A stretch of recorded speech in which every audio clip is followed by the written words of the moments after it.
Yesterday, they had their 100 through 50. There was some controversy, mainly Derek Lively's ranking. Had some people worked up and upset. I have not seen any of these. I have yet to see anybody from 50 to 11, so I'm interested to see. Obviously, these are everybody outside the top 10, so it will be interesting to see who is outside of the ESPN thinks is outside the top 10. So just some guys that were pointed out to me were not in the top 50 or 100 through 50. Jonathan Kuminga, is he really a top 50 player? No, he's not, but I'm sure he's in here. Some other guys, let's see. LaMelo at 50. Okay.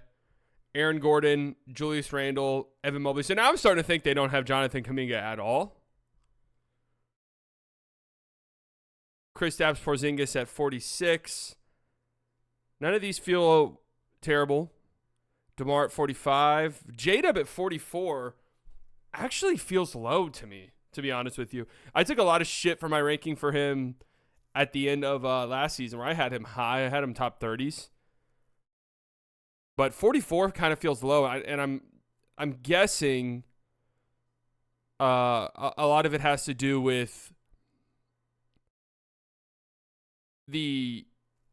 that postseason performance that he had, a little underwhelming, a little lackluster.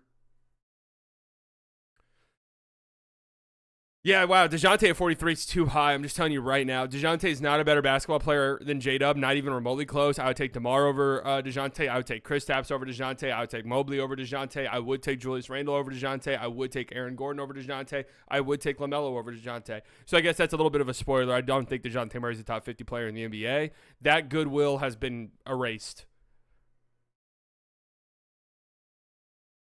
Siakam at 42 feels really low. Feels really, really low to have Siakam at 42. Harden at 41, I'm not going to lie, also feels low. Also kind of feels low to have Harden here at 41. So I'm interested to see. So Kuminga better not be here. Brandon Ingram at 40. All right. Derek White at 39. Mikal at 38. Trae at 37 feels really low. I keep saying that, but I've yet to see a name where I'm like, oh! Drew, Scotty, Gobert, Markkanen, Chet, Jamal. Holy fuck, the NBA is stacked, man. I mean, Jesus. I'm seeing these names, and it's like, all right, I could hear arguments. Obviously, I think Trae's better than pretty much all of the guys listed ahead of him. Cat feels a little too high for me at 30, just being honest.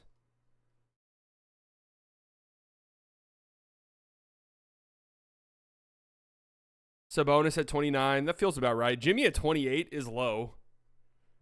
Jimmy's definitely taking step backs, but when he's on the court, I think he's still better than 28th. Zion at 27. Fox at 26. Okay.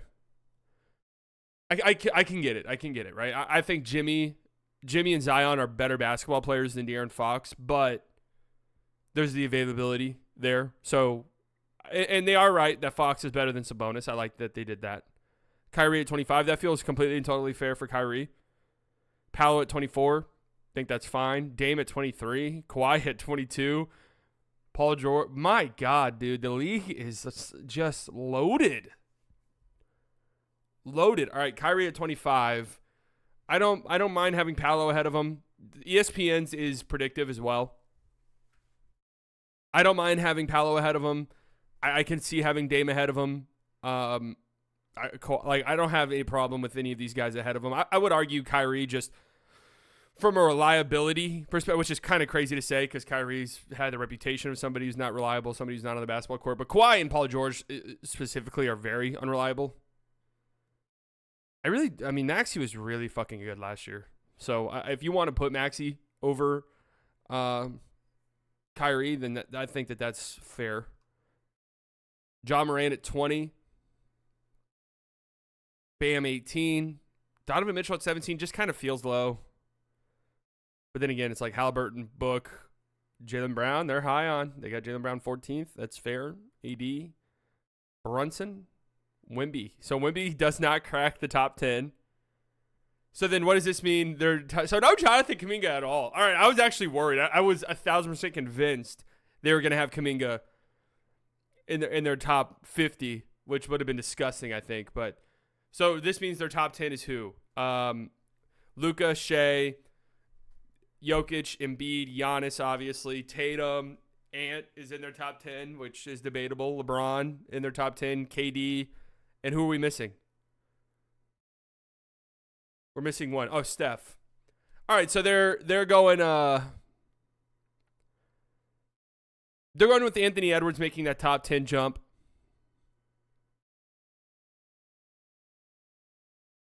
I'm going to be honest with you guys, and I want to just sort of soft launch this, right? Just to sort of hear what you guys had to say about it. Steph being outside of the top 10, is that something that we could really argue at this point? Like, I feel like if I saw Steph here at number 11, I don't know, Wemby over Steph might be pushing it a tiny bit, but if you had Brunson ahead of Steph or AD ahead of Steph, I don't know. I feel like I wouldn't argue that. Steph is absolutely still top 10. I just don't know if I can say absolutely.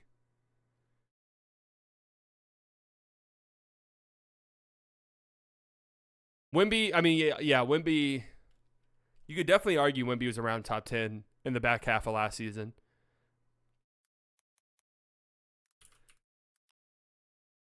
Wemby needs to be nightly offensive force to crack the top 10. Yes, he needs to be much more consistent as an offensive player. But if he puts it together defensively a little bit more consistently,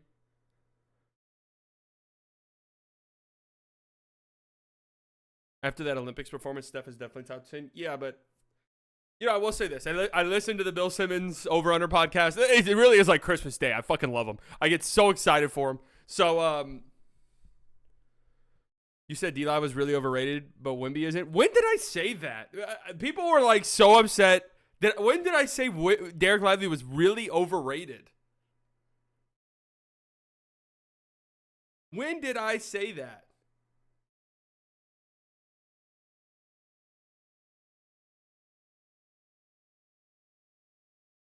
I thought his rating was aggressive. I said this. I've said that the Mavs. Some people on Mavs Twitter did I ever say overrate? But are very aggressive with his ceiling. How about that? Luka will likely not participate in practice tomorrow.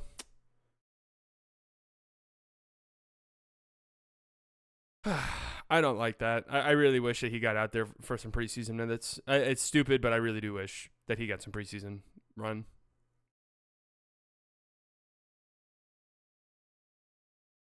I don't have a problem with Wemby at 11. I haven't completed my rankings yet, so I don't know where Wemby's going to fall ultimately for me. But, again, predictive. You want to be on the right side of history here. Wemby's going to make this leap at some point. Like, it's going to happen. Okay, it's a foregone conclusion. The question is it now, or do we need another year?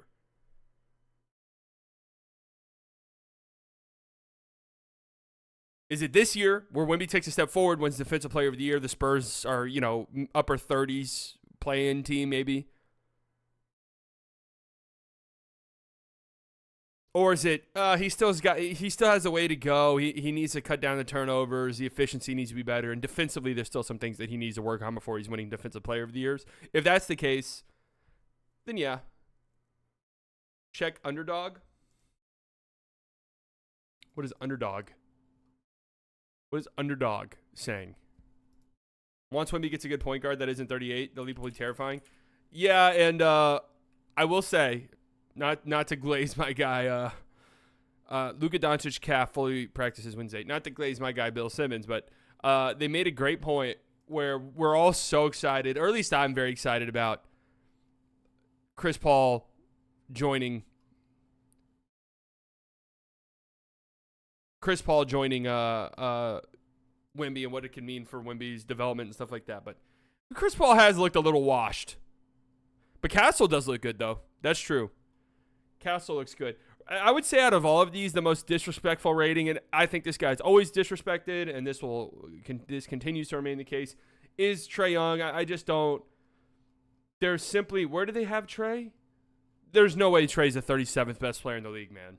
Absolutely not. Like, just this ranking basically insinuates that there are number 2s on teams that are better than Trae Young. I can't get there.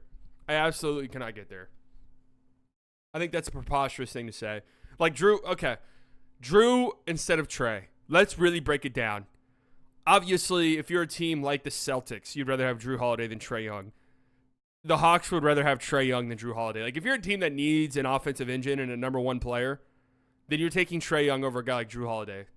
And so, I think you have to put Trae ahead of Drew. Like, Drew is a perfect plug-and-play type of guy, but Trae Young is just an offensive engine. Scotty Barnes is really fucking good. I would have Trae ahead of him, though. He's more proven. I would have Trae over Gobert easily. Marketing, I'd have Trae over. I'd have Trae over Jet. I'd have Trae over Jamal for sure. Like, without a doubt, Trae over Cat, most certainly. Like, what are the concerns for Trae that Cat doesn't have and is possibly worse? You know? Trae over Sabonis, yes, I would have that. Trae over Jimmy is where we start to get a little dicey. Trae over Zion, it really just depends on what you value and how much you factor in availability and stuff like that. I do think Trae's better than De'Aaron Fox. I do think Trae's better than Kyrie Irving. I do think Trae, Paolo and Trae's close. Top 25 at least. It has to be for Trae Young. That's the most egregious one, I think. I just think people forget how good he is.